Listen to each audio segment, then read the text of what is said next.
Scorpios, hey Scorpios, this is your September. This is a real good reading. If I were you, I would send this to every Scorpio that I know, and you know I don't tell you what to do, but this is some deep shit, okay? And by the way, my phone might ring, okay, because I do readings during the day. All right, so if they do ring, I might have to put this on pause and come back, but I don't think it should until my next appointment. Anyway, Scorpios, you guys led everybody by a milestone with how much you supported this station and supported me. You guys mean what you say and you say what you mean. You guys got more readings than Libras, and I'm a Libra. And you guys watched the videos more than any other sign, and you commented more than any other sign. So my heart and I'm putting a lot of passion in this, okay? Like my heart is here because I'm giving back and I got some shit to tell you. And please listen. Some of y'all got an idea that is on the level of like Starbucks and McDonald's and shit. In other words, somebody is sitting on a real big idea that can potentially make you and the rest of your family very wealthy. This is the kind of cards that maybe Bill Gates got when he told Hewlett Packard's executives that one day everybody was going to be using computers for home usage. You know what Hewlett Packard and them said to Bill Gates?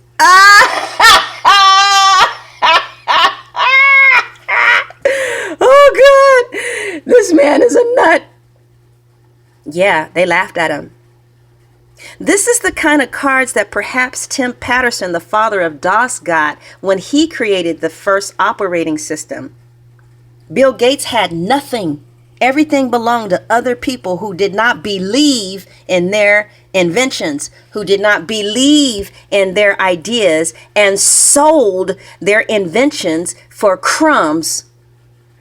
Tim Patterson sold the operating system to Paul Allen and Bill Gates for $50,000. It wasn't called Microsoft or Windows at that time, but they call him the father of DOS. Look him up. He ended up working for Bill Gates to help Bill Gates produce the very product that he sold to him. Bill Gates ended up making $50 billion. $50 billion from a $50,000 investment because that man did not respect his new idea and inspiration. Some of you you're sitting on something. It's like a fluke. It's like a fluke. At least you think it is, because there's really nobody in your corner that's saying, baby, that is brilliant. I'm here telling you, that is brilliant. You got something that is brilliant. Listen to mama. Listen to me. All right. Some of you got a way of doing something. It was these three young kids at Hewlett Packard back in the day who created a mouse. This all comes from pirates of Silicon Valley. Yeah, they call them pirates because they all stole from each other.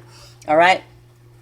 These three young kids, they had this brilliant idea of creating a mouse in order to operate the operating system. Hewlett Packard said, we don't want that. And besides, you guys signed something that said, as long as you're working here and you come up with a brilliant idea, it's ours.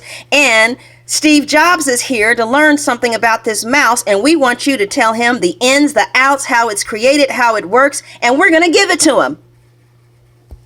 You know what I'm saying? Like, they didn't quit and believe in their idea or patent their idea because they just thought it was a fluke. Somebody is sitting on an idea that is not a fluke. Now with the aces, with all aces, they just don't come into fruition. You have to nurture them. You have to wine and dine them. You have to carry them. You have to nurse them. You have to baby them. You have to feed them until they move up and up and up and up. But some of you are sitting on $1 million idea.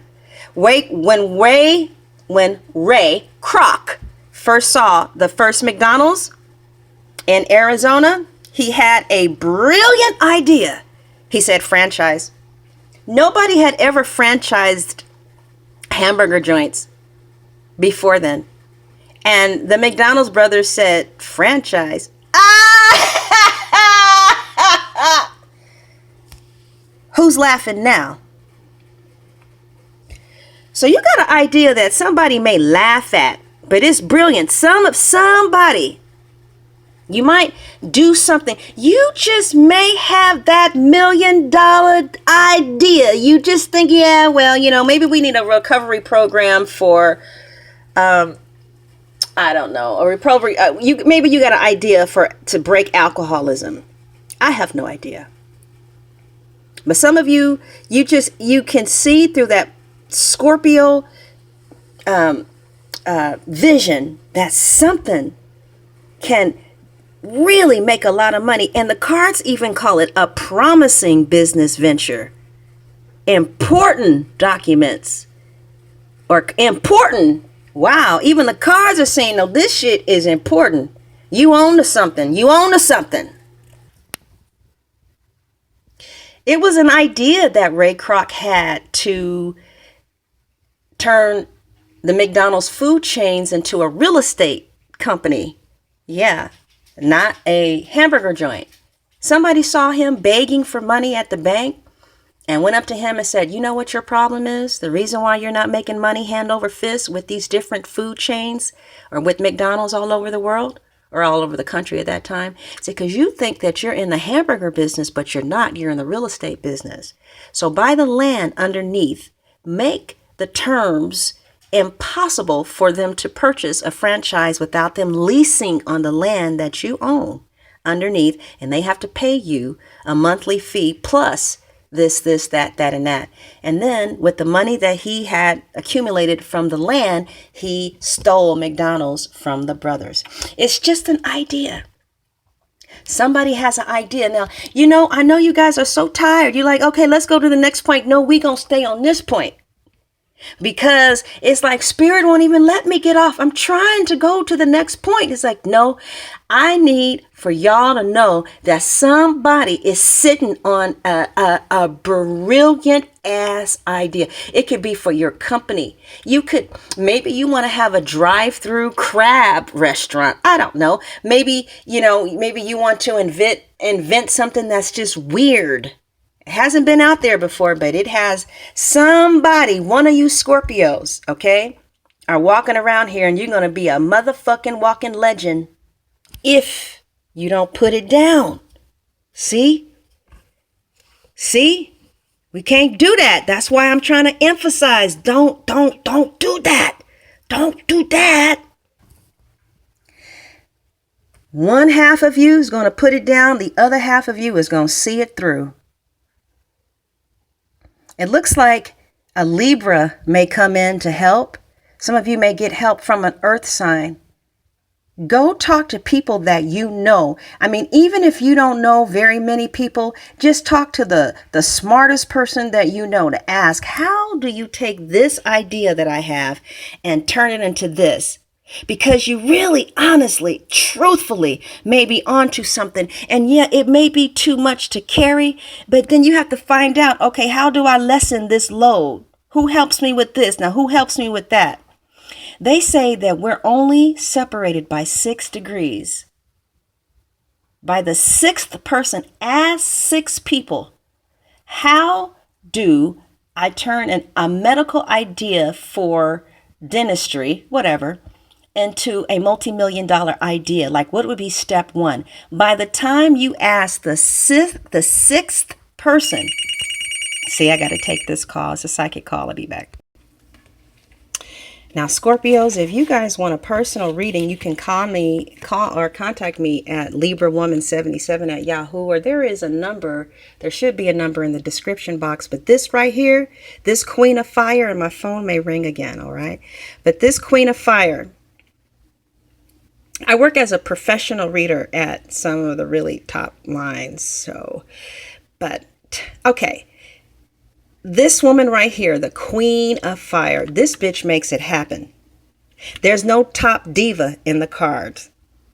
You don't get any bigger than this one. Okay. And the message here is to stretch your wings and fly, and don't underestimate yourself. Assert your independence and creativity. Assert it. See? Now, the Queen of Fire. This card literally means in a situation that you've been underestimating yourself and your abilities, but believe in all that you can do and accomplish. You'll naturally attract people to assist you. Okay, so Scorpios, I want to finish your reading before that phone rings again. I hadn't been logged on for a while, and my clients know that I'm on. It might ring again, so let me try and finish this. But anyway, the Queen of Fire talks about you stretching your wings and don't underestimate yourself. Also, there may be a Leo, Sagittarius, or Aries that comes in assistance. Also, you guys may just have a powerful, rich friend that knows how to take your idea and make it work. Okay.